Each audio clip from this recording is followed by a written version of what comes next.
Well, I guess it's about 6 months ago now where, when we tested the Bell's Moto-10 Spherical helmet, their newest, latest and greatest for a helmet or a company that's synonymous with making quality helmets and being first to market with a lot of innovative bits and pieces in terms of helmet technology. So it was a big call when we said best off-road helmet on the market. Here we are sort of another 6 months down the track. So I've been running the Eli Tomac replica for 6 months. Prior to that, I was lucky enough to get one of these trick limited edition Rhythm, I think it was called. So fair to say that we've had plenty of experience on the thing now, and I exclusively run these two helmets now. So big call. Do we still stick by it? Well, yes, absolutely. From a protection point of view, the spherical ball and socket setup, from a quality finish, from an airflow, I think it's market leading from an airflow point of view. And then just a whole lot of little components, everything from the cheek pads to the jade infused liner, which, really doesn't need washing. Well, it's an excuse for me anyway, but it doesn't get skanky and crusty.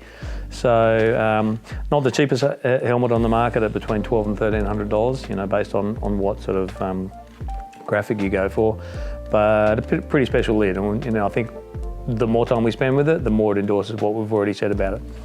One strange thing, and I thought we'd give you guys a little bit of advice today, one strange thing for me always with Bell helmets, whether it's this Bell Moto-10 or the predecessor, the 9 Flex or the 9S Flex, it's always felt like you've had to really grind these bloody, like visor screws up big time. Reason being that you're like, oh, I haven't done it up properly yet. But really what's going on here is you have, where the visor screw up, behind that is something about the size of a Tic Tac, a little lug that's a locating pin. So, and intentionally, I think they call it the flying bridge here on the peak, it's not fastened. So the idea being to mitigate some of those rotational forces, if you take a big whack, the lug, little plastic lug breaks out in the back there and flicks up. Fantastic. No problem whatsoever. What I've discovered though recently, and I figured out sort of why, is that, and actually let me just show an example of those little lugs. So there they are, just sitting there either side. So they just literally clip in, and then the visor screw goes back. You've only got limited movement. What I discovered actually is that a couple of those lugs had busted off, and then it happened again, and then again. I'm like, what the hell's going on? So I looked into it. Every time it was not in a crash, it actually had busted off when I had it in my luggage, sitting in my gear bag, and kept thinking about how the hell? So obviously, as I said, they're designed to break off. It's a safety feature, but obviously, when you put your life in your hands of luggage handlers, and we've all seen how sort of ham-fisted a lot of those crew are, that's what's been happening. So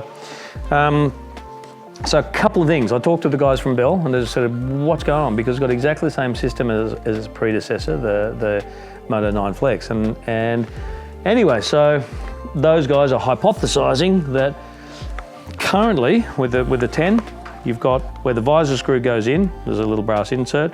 Where the lug goes in, another brass insert. When those guys looked into it, in fact, what would happen if you go back, we've just got a 9 helmet here as well. So that's where the visor screw goes in. In the 9, the lug goes into just a hole that's drilled into the helmet with a little plastic insert. So while the lug, all the plastic, everything's exactly the same, the mere fact that you've got this sharp edge brass bit here for that little lug to go in, that is actually what's promoting or prompting it to bust off. So look, we thought it was worth mentioning because it is happening a little bit. Because largely people, like not through crashing, that's probably when it's sitting in their luggage. And we say that because, it costs $110 to get a new visor, okay? 18 months ago, you got a spare visor with that. With the Moto-10 these days, you don't get a spare visor. So when you're already paying, in the vicinity of $1,200 or $1,300 for a helmet without a spare visor, and you have to pay another $110 for that, I think it comes with a chin piece as well, which most people who bust a visor off don't want the chin piece. So, look, the Bell guys are actually onto it. They're happy to concede that appears to be a bit of an issue at the moment. If people aren't safeguarding against that, and they are bringing out, I believe, in the next few months, a new visor with more sort of malleable or pliable little lugs to prevent that.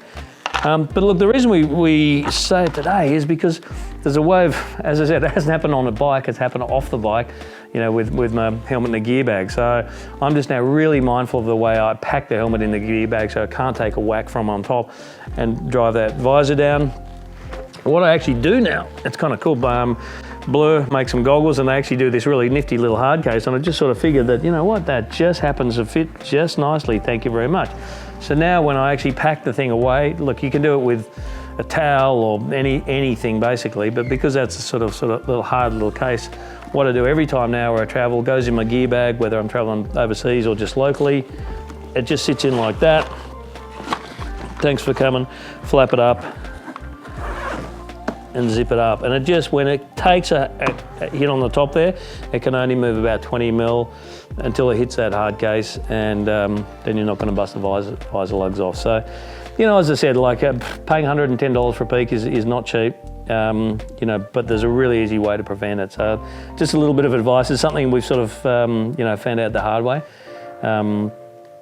We thought, you know, pass on a little bit of that advice to you guys to sort of prevent it, because by rights this, you know, Moto-10 spherical helmet is something super special, and you don't want to spoil your kind of like whole Moto-10 experience with something as silly as that.